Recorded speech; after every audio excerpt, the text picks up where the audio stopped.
ஒரு காட்டில் குட்டி மயில் பெய்யும் மழையை பிடிக்க ஒரு பனையோலை கட்ட விரும்பியது. அவள் ஓடி ஓடி இலைகளை திரட்டி பனையோலை கட்டினாள். அதை பார்த்த பூனை, எனக்கும் உதவியாய் கட்டுவாயா எனக் கேட்டது. மயிலுக்கு நேரமில்லை, ஆனால் உதவ வேண்டும் என எண்ணிற்று. அவள் குழம்பினாள். நான் மட்டும் பாதுகாப்பாக இருந்தால் போதுமா, நண்பனுக்கு உதவ வேண்டாமா என்றால் மனதில் தோன்றியது. மயில் பூனைக்காகவும் ஒரு ஓலை கட்டித் தந்தது. மழையில் இருவரும் பாதுகாப்பாக இருந்தார்கள். நாம் நல்லதை செய்வோம் என்றால் நமக்கும் பிறருக்கும் நன்மை கிடைக்கும். நண்பனுக்கு உதவுதல் மகத்தானது. கடந்த மழையால் புதிய ஆரம்பங்களை உணர்ந்த இருவரும் மீண்டும் மகிழ்ச்சியுடன் உலகத்தை நோக்குகிறார்கள். இப்போது குட்டி மயிலும் பூனையும் சேர்ந்து புதிய அனுபவங்களை எதிர்நோக்குகிறார்கள்.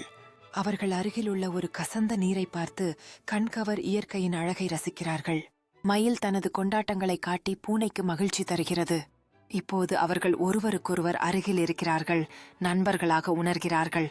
மயில் தனது அழகான நாற்கரியை காட்டுகிறதை காணும்போது பூனை பெரும் ஆச்சரியத்தில் இருக்கும்.